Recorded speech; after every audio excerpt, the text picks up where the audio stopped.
Hello' বন্ধুসকল, মই শফিকুল আহমেদ নতুন এটা ভিডিঅ' লৈ আপোনালোকৰ সন্মুখত হাজিৰ হৈছোঁ। যিকোনো বাহনৰ ক্ষেত্ৰত আপোনাৰ পলিউশ্যনৰ প্ৰয়োজন পৰে। এই পলিউশ্যনটো কেতিয়াবা হেৰুৱাই যায় নাইবা নষ্ট হৈ যায়। তো যিয়ে নহওক আপোনাৰ এতিয়াৰ পৰা আৰু টেনশ্যন লোৱাৰ প্ৰয়োজন নাই।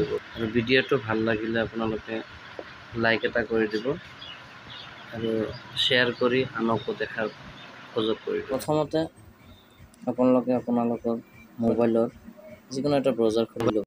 পৰিবহণ চাৰ্চ কৰাৰ পিছতে আপোনালোকৰ প্ৰথম যিটো খোল খাব হোম পেজ বুলি, সেই পেজটোত আপোনালোকে ক্লিক কৰি ল'ব।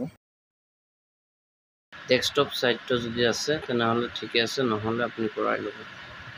তাৰপিছত ইয়াতে আপুনি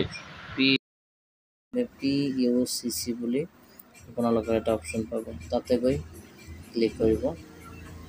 ক্লিক কৰাৰ পিছত এইটো আপোনালোকে এনেকুৱা এটা পেজ খোল খাব। এতিয়া আপোনালোকে এই পেজখনত ওপৰত চাওক, আপোনালোকৰ PUC চাৰ্টিফিকেট লিখা আছে। ইয়াতে ক্লিক কৰাৰ লগে লগে এনেকৈ আপোনালোকৰ ৰেজিষ্ট্ৰেশ্যন নম্বৰটো খুজিব।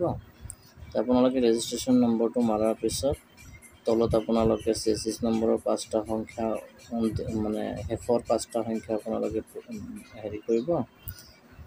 তাৰপিছত আপোনালোকে কেপচাৰটো যেনেকৈ দিয়া আছে বাৰু তেনেকৈ চেম এজ ইট ইজ এণ্টাৰ কৰি পেলাই ইয়াতে PUC ডিটেইলছ বুলি আছে, ইয়াতে আপুনি ক্লিক কৰি দিব।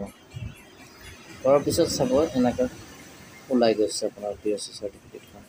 ইয়াতে তলত চাওক, মই জুম কৰি দেখুৱাইছে প্ৰিণ্ট অপশ্যন আছে, ইয়াতে প্ৰিণ্ট কৰি দিব।